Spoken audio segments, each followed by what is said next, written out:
there has never been a time in education where we've got everything down pat, right? There's never been a time that we're like, oh, we figured it out, we fixed education, right? And it's not that education is broken, but we can always get better. And that's something that's really important to me.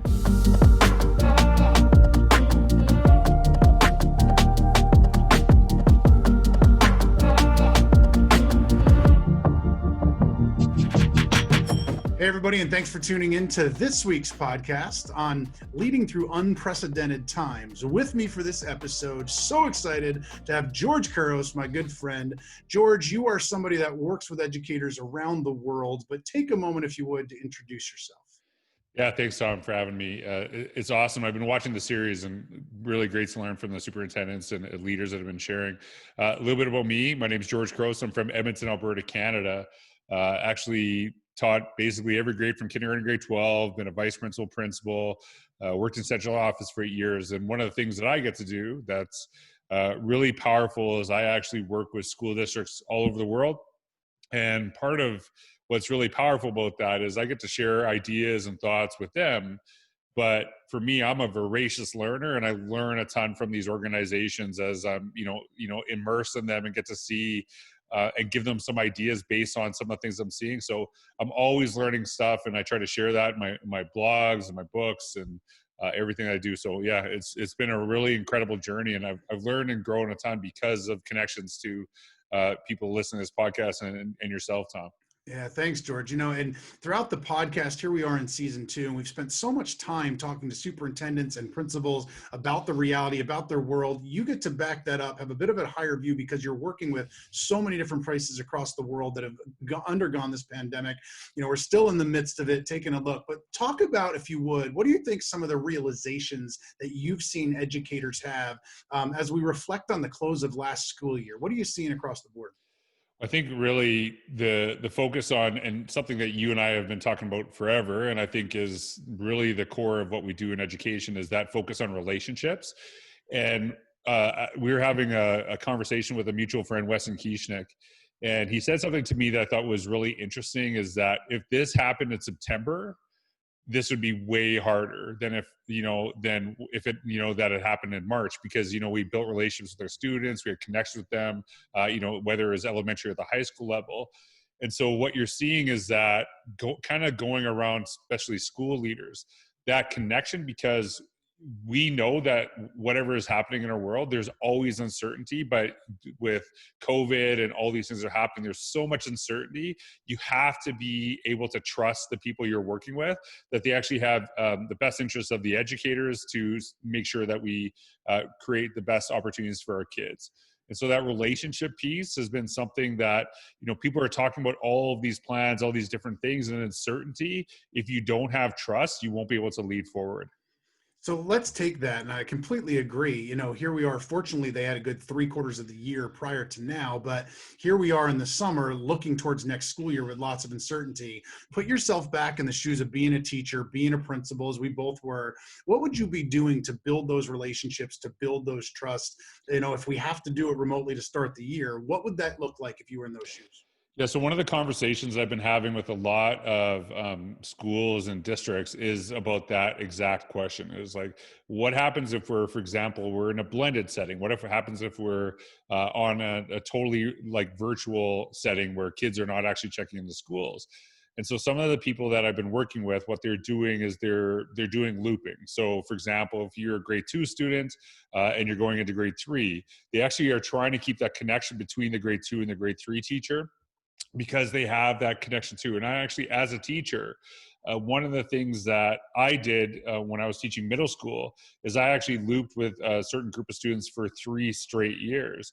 And the relationships that you have with the kids, and this is actually really important, the relationships that you have with the families are really powerful, because you get to know them on a totally different level, and you have built that trust.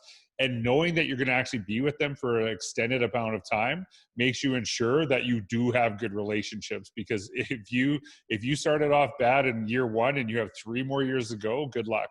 And so that's been one of the strategies. But then you have kids transitioning from, school A to school B because they're different grade levels or whatever.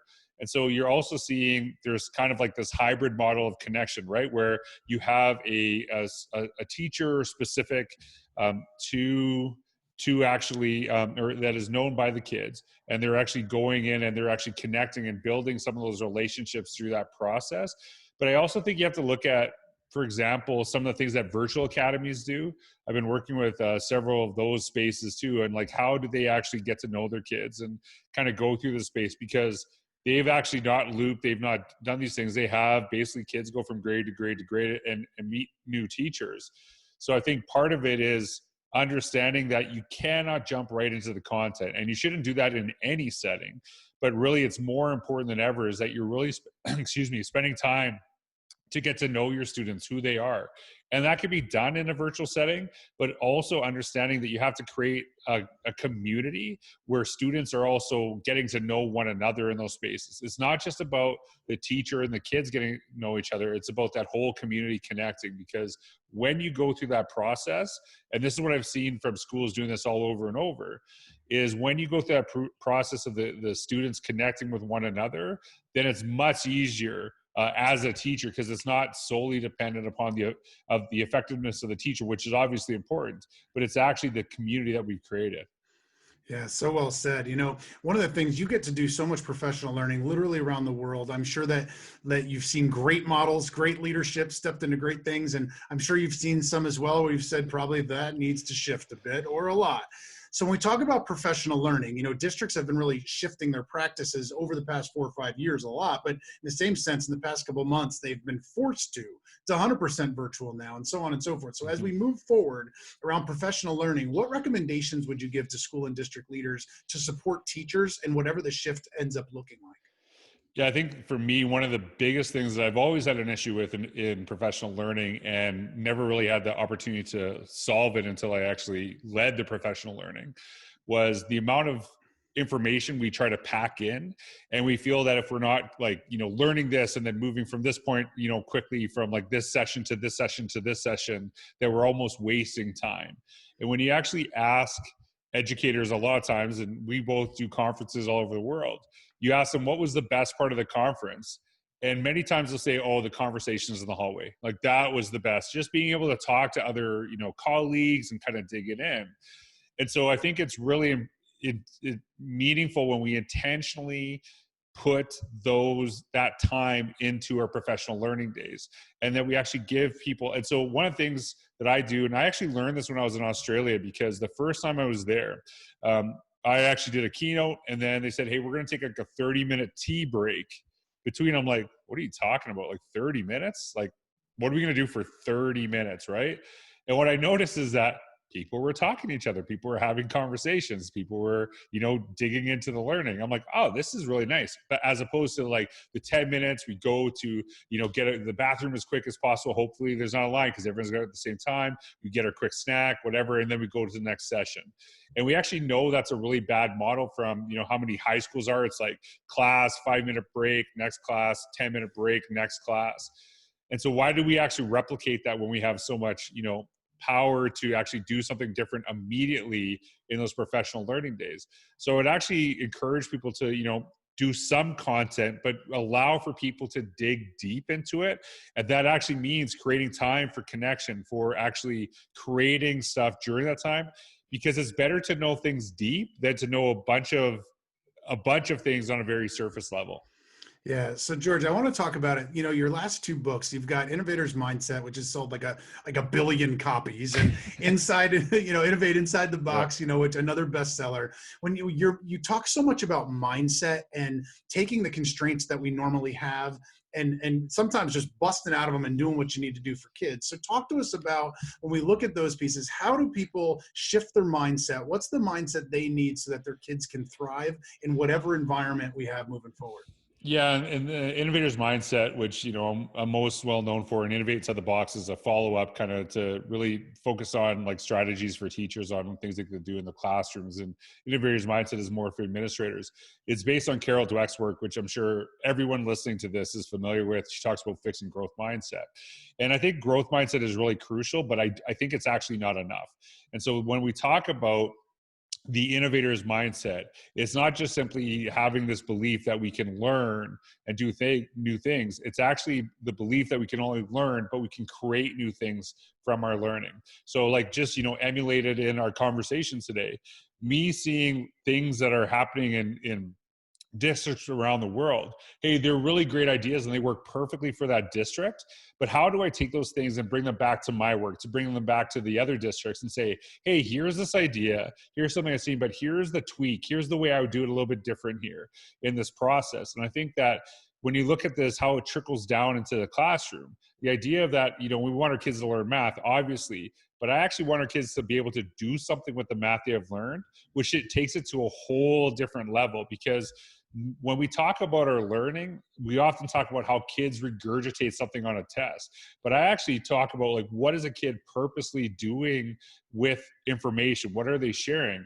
But if you really want to emulate that, we have to create that same mentality of ourselves as educators, because we go to like PD days or we buy a program and we just do it as is. And we take away the wisdom and experience from our educators, as opposed to saying like, here is this idea. How does this apply to our context? How can we make this better? How can we create something different?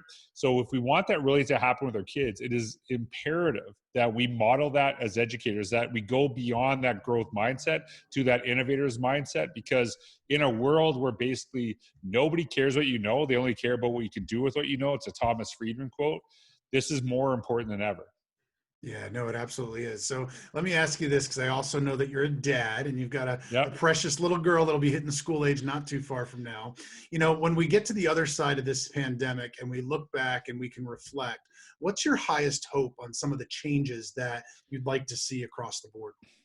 Well, I don't know if I'd say there are changes. I just wish they would be the norm. I think because a lot of what I'd share right now it happens already in many schools and organizations. But I would like to know that my daughter, and we have a daughter come along right away, would have the same experiences, that when they walked into a school, not just a classroom, but a school, they would feel welcome and appreciated, that they would actually see reflections of themselves on the walls. Like if you look at many schools, one of the things that you notice often when you walk in, and this is one of the benefits that I have of being able to speak and travel, is I can tell, is this school more about the adults or more about the kids? So if I actually see the picture of every single principal that's ever served in that school, already it's about the adults, right? And maybe it's not, but that's what it's actually insinuating to the kids.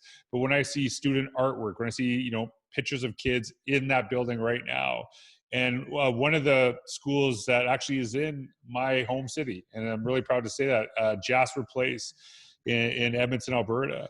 I actually was a basketball referee for years, and I would go there, and you would see all of this incredible student creations, and just it was so powerful. And the design, you wouldn't know if it was like an actual professional designer who did this. And so I actually went and I said, who's doing this for you? Like, this is incredible, because I want to replicate this for my school. And so it's actually our students. And that was really powerful to kind of see this. So kind of when my daughter walks in, I want her seeing reflected in that space. And, many of the things that we share from yesteryear don't reflect our current students, and they don't connect with them at all. But the other thing too is that, will schools, classrooms, will they look at what she can do, or will they focus solely on what she can't do, her deficits?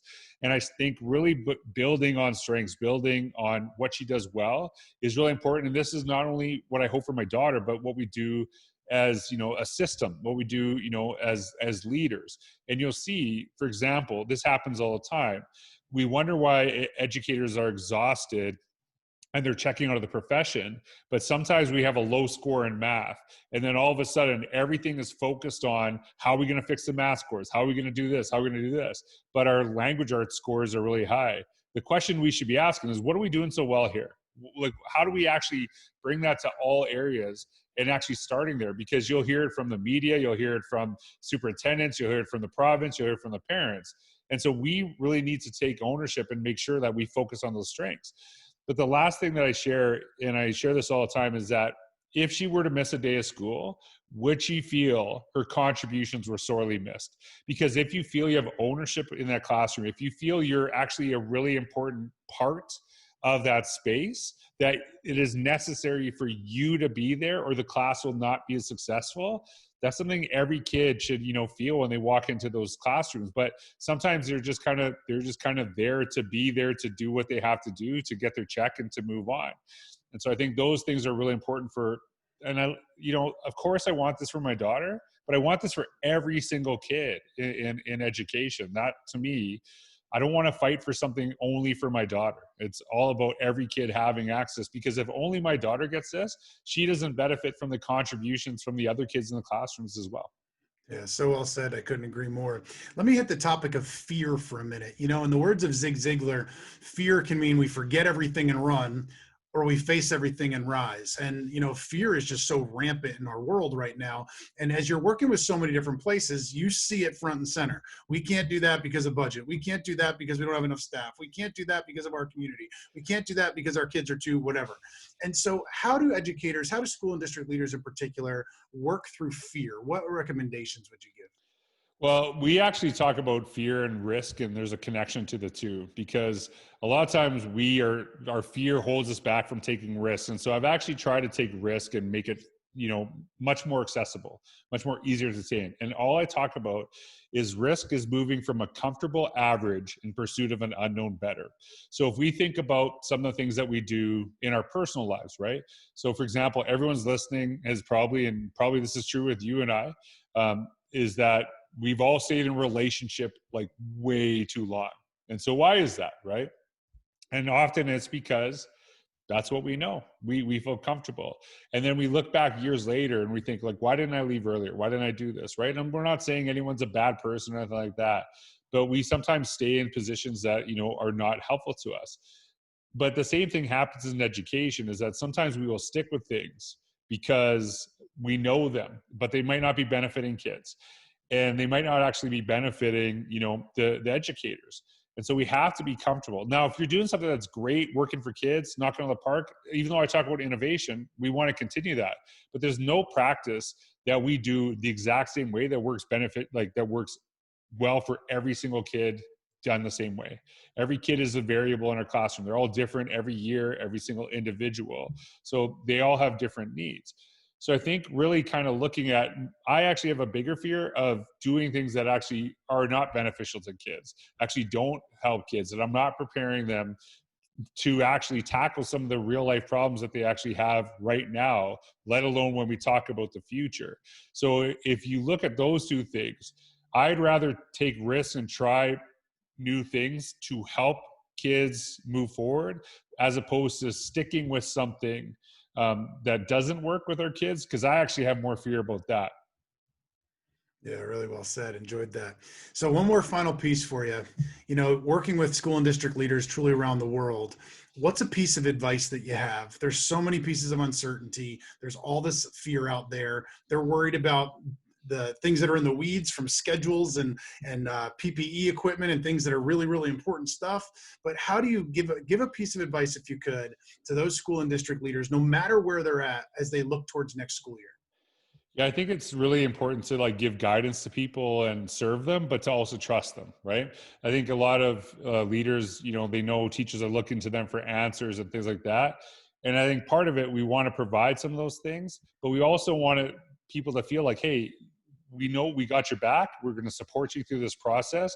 There's a lot of unknowns here, but here is something you can count on. We got you. We're going to take care of you. We're going to, be there for you. And I think, as we were talking about earlier, Tom, that relationship piece is so crucial. And if you can do all the logistical stuff and you got that all, pointed out and all planned out and beautifully well done, but you don't have relationships, none of that's going to happen. But if you have the relationships and you're still trying to figure out the logistical things, that will be taken care of. You just got to have some trust, not only in yourself, but the people that you have. And that's why those relationships are so crucial. There has never been a time in education where we've got everything down pat, right? There's never been a time that we're like, oh, we figured it out. We fixed education, right? And it's not that education is broken, but we can always get better. And that's something that's really important to me. But really, if you want to help people grow through the process, they got to know that when they take risks, when they try different things, you got their back. And so that relationship piece is so crucial through this whole process. That's George Couros, everybody. George, thanks so much for investing the time today. We appreciate it. Thanks, Tom. Hope you have a wonderful day.